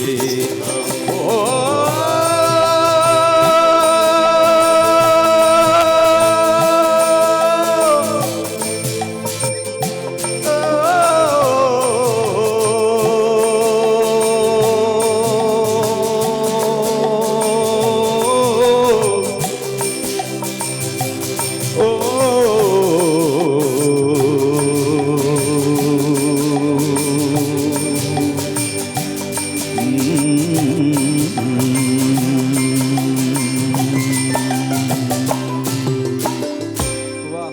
वाह वाह वाह वाह सर, फैंटास्टिक। आपने हमें स्पीचलेस कर दिया। आज हम परेशान हैं कि हम क्या बात करें आपसे। इस गाने में जो फोक, पुराना फोक में ना, जी, ये बिल्कुल। जादू है। पुराने वाकई जादू जितने है सर। पुराने फोक म्यूजिक होंगे ना, नहीं सर, सिर्फ म्यूजिक का जादू नहीं, आपका जादू है ये। स्पेल बाउंड कर दिया आपने, जैसे कहते हैं ना। क्या बात है सर, क्या बात है। ओह कमाल, आदि भाई किसी और जोन में है आज। सुन हुआ क्या बात है सर। सर मुझे बताएं, इतने लंबे अरसे में किसी से कोई नाराजगी, मैं किसी से कोई नाराजगी नहीं हुई आपकी आज तक? मैं जब कोई भी कुछ ने मुझे कुछ कह दिया, मैं हंस के उसको क्या निकाल बात है। देता हूँ। मैं अच्छा आपने माइंड नहीं करता एज अ हूँ कोई पॉप भी। आर्टिस्ट आप मशहूर हो गए, फिर आपको वो ट्रांजिशन मिली, आपने जो है वो पेट्रियोटिक गाने, फिर आप आ गए फिल्म की तरफ। फिल्मों के लातादाद गाने आपने गाए हैं, जरा मुझे बताएं वो एक्सपीरियंस आपका कैसा रहा? वही जब आईना फिल्म बनी थी जी, तो उस वक्त मैं रोबिंदा, शबनम भाभी के घर में, मैं उन्हीं के पास रहता था, वो मेरे फैमिली बने हुए थे। तो जब भी वो कंपोज करने के लिए बैठे, उनका मूड होता था रोबिंदा का, ये अभी सिगरेट पी रहे हैं, ये कर रहे हैं, उनके मैं करीब नहीं जा रहा हूँ कि उनका पता नहीं क्या मूड है, क्या है। तो जब हारमोनियम बैठा ना, अब मैं खुश हो गया कि अब मुझे बुलाएगा कि जो गिटार लाओ। तो मैं कहते आ जाओ, फिर गिटार लेके उनके पास बैठा, अब गाने बन रहे हैं। मुझे दिल से ना बुलाना, जा जा जा जा जानी, ये सारे गाने बन रहे हैं और मैं गिटार बजा रहा हूँ। कहीं कहीं वो रिकॉर्ड जब बजाता हूँ तो उनको ज़रा सा ईजी हो जाता है कि गाने बनाने में और ईजी होता है। तो गाना बना जो इसलिए मैं ही गा रहा था, सारे गाने जो बन रहे थे। तो जब मैंने मुझे दिल से ना बुलाना मैं गा रहा था तो ये एक्चुअली मेरे सन का गाना था। लेकिन इन्होंने जब मेरी आवाज़ उनके कान तक गई है, अब इन्होंने माइंड चेंज करना शुरू किया कि वो सैड वाला गाना भी है, वर्जन है, मैं वो मेहदी हसन से गवाएंगे और जो शादी जब होती है और जो रोमांटिक वाली बात है, हाँ। वो मेनाज के साथ कहते ये मैं आलमगीर से गाऊंगा। वो माइंड में सोच रहे हैं, मैं समझ रहा हूँ ये क्या सोच रहे हैं, क्योंकि वो बार बार कहते हैं कि ये वाला लाइन फिर गाना, तो मैं कहा कहने वो यहाँ दरअसल इसको यूँ कर दो। अब मैंने कहा ये मुझे क्यों कह रहे हैं, मतलब मैं तो ऐसे ही गा रहा था कि कंपोज हो रहा है, वो तो कहाँ किसी और से गवाएंगे, मुझे क्योंकि अब मुझे शक होने लगा, मैं खुश हो रहा हूँ, खामा का खुश हो रहा हूँ। कभी मैं पता नहीं कि मेरा दिल में कह रहा है कि ये मेरे से गवाएंगे, इसलिए कि मुझे क्यों कह रहे कि इसको ठीक करो, इसको ठीक करो। वो और गानों में क्यों नहीं कहते थे कि ये ठीक करो, ये ठीक करो। मैं गा रहा हूँ, वो उनको कॉम्पोजिशन आ गया, वो तो मेन सिंगर से मैं कहूँगा कि यूँ गाओ, सही, इसको मैं क्यों कहूँ। लेकिन मुझे कहने लगे ना, मैं खुश हो रहा हूँ कि मैंने कहा शायद ये मेरे से गवाएंगे, और वही हुआ। कहते कि ये तुमने गाना है, तुमको गाना है। मैंने कहा मैं गाऊँगा, मैं तो अब आसमान में उड़ रहा हूँ, ये गाना मैं गाऊँगा, ऐसा ज़बरदस्त कॉम्पोजिशन है ये वो। अब मैं स्टूल में बैठा हूँ और उसमें गिटार भी बजा रहा हूँ, गा रहा हूँ। तो उसमें जब गाना ख़त्म होता है तो म्यूज़िक शुरू होती है, तो मेरा गिटार से शुरू होता है और समंदर का वो सीन है।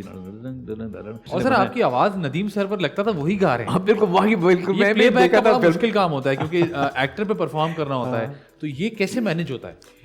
ये इत्तेफाक से मतलब आई वाज लकी कि इस तरह वो किशोर राजेश खन्ना जी की लगता था एक ही आवाज़ है, लेकिन राजेश खन्ना गा रहा है जी बिल्कुल।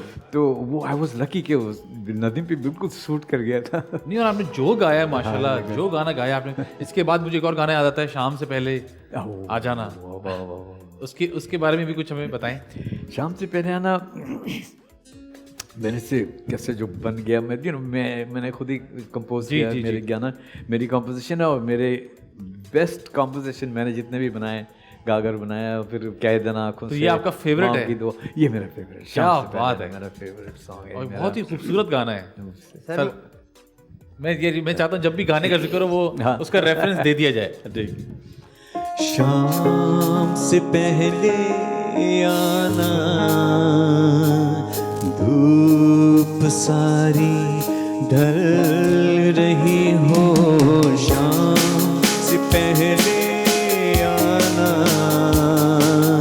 धूप सारी ढल रही हो, फूल सारे खिल गए हो, मौसम सारे ले आना, शाम से पहले आना।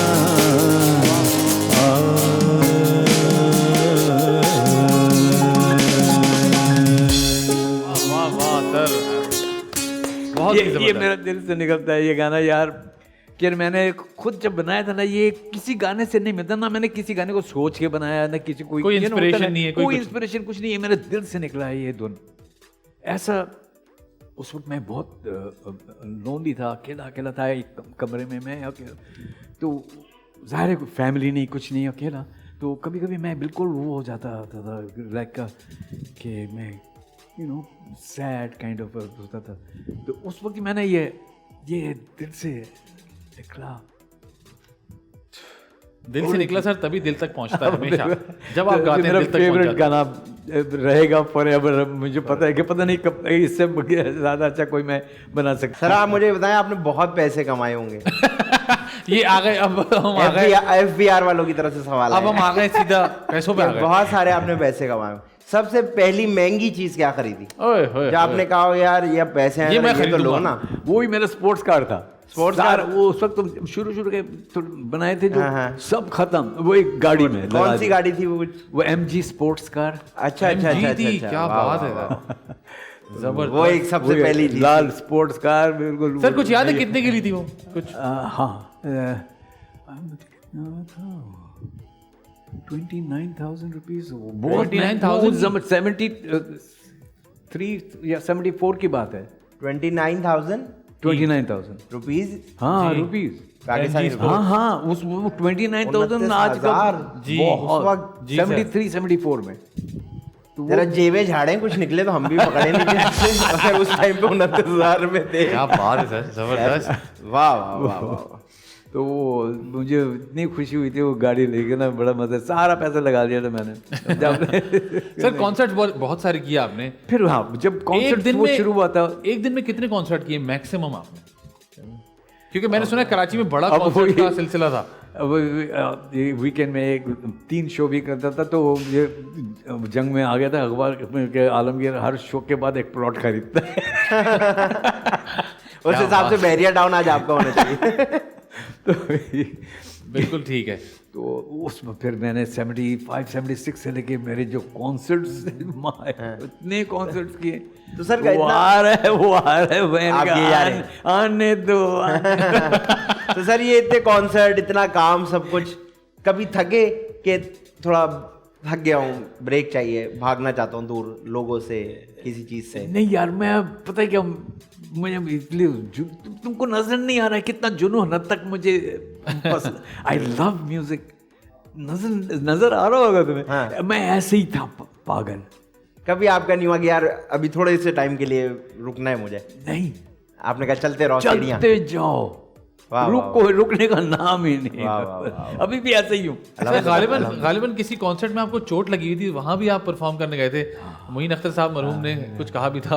वो थोड़ा सा बढ़ा के कह दिया हुआ कि वो उसने कहा कि वो आपको याद होगा वो गाते गाते देखा ना था, वो दरख्त पे चढ़ गया, फिर वो जिस शाख पे चढ़ा था वो शाख टूट गई, वो गिर गया, फिर ये सब उन्होंने खुद बना दिया। वो खुद बना लिया। लेकिन स्टोरी में तो माहिर थे। सच था कि मैं दरख्त पे चढ़ गया था और वहीं से गा रहा था, फिर मैं उतर गया आ गया था स्टेज में।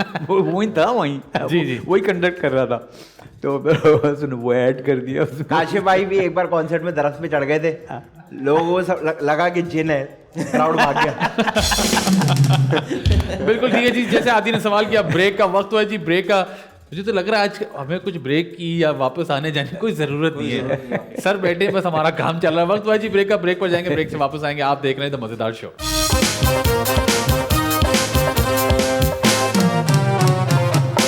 वेलकम बैक जी, आप देख रहे हैं द मजेदार शो। मेरे साथ मौजूद है आदि आदिल अमजद और हमारे साथ मौजूद है सर आलमगीर। सर फिर एक जबरदस्त गाना आया शाम से पहले जो आपने हमें सुनाया। इसके मुझे पता है अभी अब तो ये सिलसिला भी हो गया ना कि गाने रीमिक्स हो जाते हैं पुराने। हाँ, कभी आपने अपने किसी गाने का रीमिक्स सोचा या कहीं सुना, आपने कहा ये क्या किया इन्होंने मेरे गाने के साथ? हाँ, कहीं बहुत करते रहते हैं। कोक स्टूडियो में भी मेरे गाने कर रहे हैं, तो मैं प्राउड फील करता हूँ। यकीन करो, आपको मसाइल नहीं होते कि यार ये क्यों ले कोक स्टूडियो में आप क्यों नहीं अपने गाने कर रहे? मैंने एक किया था वो जो वही बंगाली फोक। उसके बाद मैं एक्चुअली मैं अमेरिका में रहता हूँ ना, तो वो कट ऑफ हो जाता हूँ, तो फिर होता नहीं है। फिर सर आप क्या कट ऑफ हो गया? आपके जैसे आर्टिस्ट को तो बंदा हमारे सर पे बिठा के यहाँ ले दूसरा ये 13 इयर्स तक वो डायलिसिस का जो था ना सिलसिला, उसमें जो मैं फंसा हुआ था वो लेके, बीमारी लेके, अब माशाल्लाह आई एम आउट नाउ। अब तो बस दुआएं आपके साथ हैं। मैं बहुत लंबा आऊँगा पाकिस्तान इंशाल्लाह। नहीं, कोक स्टूडियो वगैरह कोई चीज़ नहीं होती। मैं तो चाहता हूँ, मैं बल्कि रिक्वेस्ट करता हूँ आपके तवज्जुह से, शो के तवज्जुह से, कि गवर्नमेंट को आलमगीर साहब की एक पूरी म्यूजिक वो बनानी चाहिए, म्यूजिक लाइब्रेरी होनी चाहिए, एकेडमी बनाएं। मेरे ख्याल से ऐसे लेजेंड्स बहुत कम हैं और हम बड़े खुशनसीब हैं बिल्कुल कि लिविंग लेजेंड हमारे पास मौजूद हैं।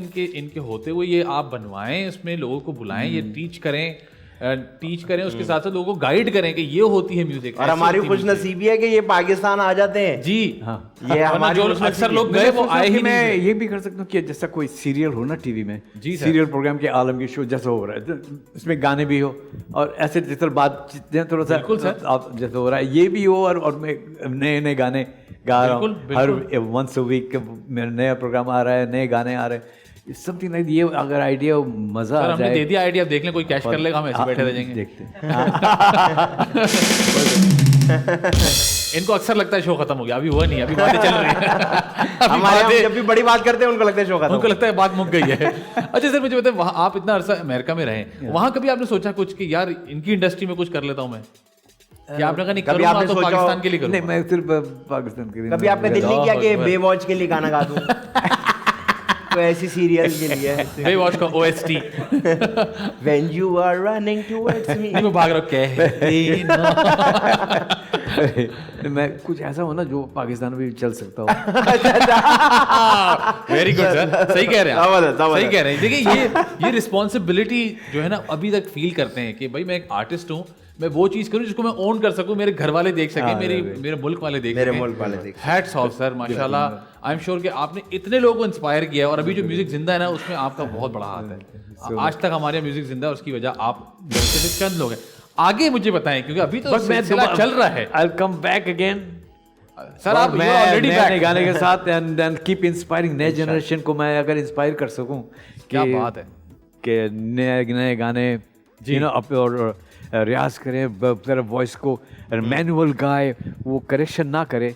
अगर करेक्शन ना करे और अगर हिट हो तो वो बहुत लंबी जिंदगी होती है वो हिट गाने की। सर मैं जैसा इसी बात से मैं पूछना चाहूंगा, रियाज आपको किसी ने सिखाया या आपने नहीं, खुद मैंने सीखा? वो रिसर्च करके निकाला। इंटरनेट जब से आ गया तो मैंने जैसे सारा नहीं, मैं इसलिए पूछ रहा हूँ क्योंकि गिटार आपने खुद सीख लिया, मैंने कहा ये चीजें भी आपने खुद ही कर ली होंगी। हाँ, ये वही मैंने ये बहुत सारे मैंने चीज़ें रिसर्च किया। एक मैं आइडिया, ये मैं टिप सबको दे रहा हूँ, Please, सारे please. सिंगर्स को मैं ये टिप दे रहा हूँ कि अगर वॉइस को स्ट्रॉन्ग करना हो और एक इतना आसान एक्सरसाइज है जी, आपने सिर्फ याद रखना है मोटरसाइकिल मोटरसाइकिल और वो एक्सरसाइज ये है।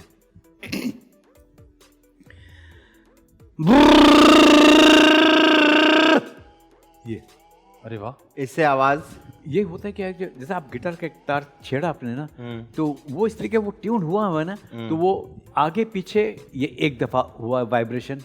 इस तरह अगर एक ये धुन है, ये ट्यून जो है, ये इसका जो आगे पीछे हो रहा है, ये 162 वाइब्रेशंस करेंगे पर सेकंड।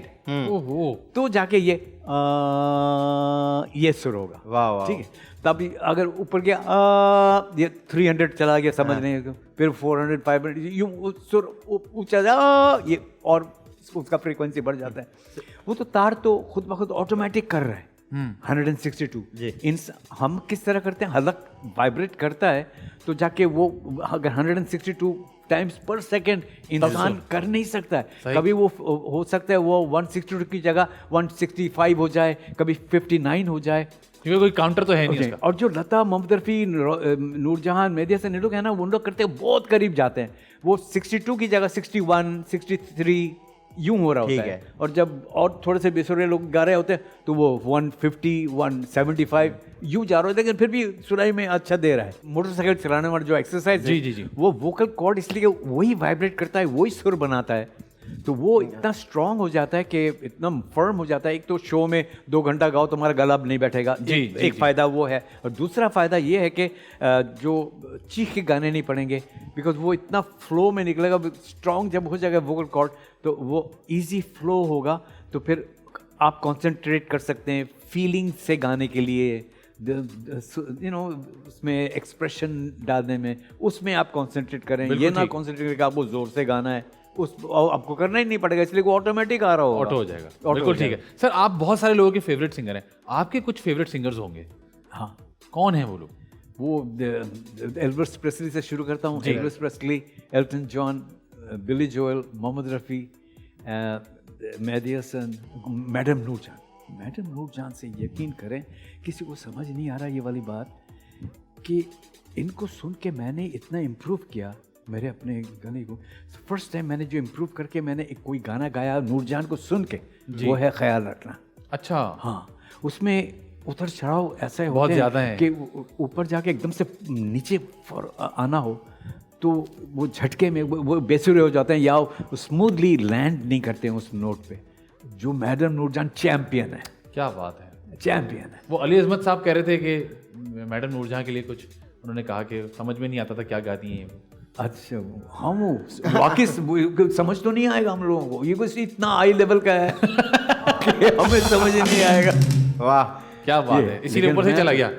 ऊपर से चला गया और अटकने की जगह भी नहीं थी ना उनके पास। फिसल गया। और ये फरीदा खानम, क्या बात है। देखें आप, ओरिजिनल गाना किसने गाया, आज जाने की जिद ना करो, लेकिन जब फरीदा खानम ने गाया ना, टाइमलेस कर दिया, वो टाइमलेस हो गया। जी बिल्कुल। अब वो इंडिया में सारे जितने भी फीमेल सिंगर्स हैं वो सब फरीदा खानम को सुन के, वो फरीदा खानम बड़ा ट्राई करते हैं गाने के लिए। क्या बात है। वो कोशिश करते आपको पता ही है, काशी भाई की गर्लफ्रेंड थी एक, तो उन्होंने इनकी मोहब्बत में एक बार गाया कि आज जाने की जिद ना करो और दफा हो जाओ यहाँ से। उन्होंने खाने की कहा था। अच्छा डिफरेंट गाया था, वो कहती है आज खाने की जिद ना करो। ठीक है। हाँ बिल्कुल ठीक है सर। आपका तो मैं शुक्रिया भी अदा नहीं करता, मतलब सर आपने नवाज दिया मैं literally, thank you so much, क्योंकि हमने अभी तक ऐसा कोई एपिसोड किया नहीं था और उसकी वजह यही है कि हमारे पास दूसरे आलमगीर साहब है नहीं। Thank you so much. ये आप ही कर सकते थे और ये एक जो मज़ेदार शो का अलग से रंग था ना, वो आपकी वजह से है। तो थैंक यू सो मच कि आपने इतना सारा टाइम निकाला, हमें बख्शा इतना सारा टाइम कि हम आपके साथ कुछ बैठ के बात कर सकें। हमें इस लायक समझा कि आप हमें हमारे साथ नहीं, मैं आप लोग मैं सच कहता हूँ, जब भी कहता हूँ कुछ कि मैं आप लोग दोनों का फैन हूँ सर। जो आपने वो ड्रामा में किया ना, मैं वो ड्रामा अभी भी रिपीट करके देखता हूँ। Thank you sir, thank you. यकीन करें वो अनयूजुअल कॉमेडी है वो। बहुत शुक्रिया sir, thank you so much. मैं चाहता हूँ आपके बहुत सारे पूरी दुनिया में फैंस हैं, वो आपका यकीनन ये शो देखेंगे, उसको पसंद करेंगे। उनके लिए कोई मैसेज अगर आप देना चाहें तो प्लीज़। हाँ, मैं जो मेरी अपनी ज़िंदगी में मैंने कभी भी कोई भी कुछ कह दे आपको जिससे आपको आप नाराज़ होते हैं और आपका यू फील बैड, आपको दुख होता है, तो वो ज़्यादा देर तक ना रखें, उसको निकाल दें, लेट गो। तो वो बहुत ही हेल्दी है, बिकॉज आप जैसे आप नाराज़ होते हैं, दुख हो रहे हैं, आपको दुख हो रहा है, तो आप अपना हेल्थ को ख़राब कर रहे हैं। तो आप अपना हेल्थ क्यों ख़राब कर रहे हैं? क्या बात। प्लीज़ उसको जाने दें, निकलने दें और हेल्दी रहें, खुश रहें। ज़बरदस्त सर। आदि आप कुछ कहना चाहेंगे? नहीं, आज तो मैं कुछ भी नहीं कहना चाहूँगा। आज का दिन मेरे लिए ख़त्म हो गया इधर ही, बिल्कुल मैं पॉज पे चला गया हूँ। और मैं बस कहूँगा नहीं, लेकिन मेरी सर सारी दुआएं आपकी तरफ हैं। अल्लाह आपको हमेशा इसी तरह खुश रखे, आमीन। यही एनर्जी आपकी हमेशा रहे और हम आपको सुनते रहें और ये पूरा दुनिया आपको सुनती रहे। और मैं आपका नया एल्बम आए तो फिर आप आए बिल्कुल और छा जाएं इधर। सर, आपके एल्बम और आप जब पहली बार कॉन्सर्ट करेंगे और वो पाकिस्तान में हुआ, क्योंकि बाहर के पैसे नहीं हमारे पास, तो आगे दो नंगे लड़के नाच रहे होंगे बगैर शर्ट के, वो हम दोनों ही आपको बता दिया, वो हम तो होंगे।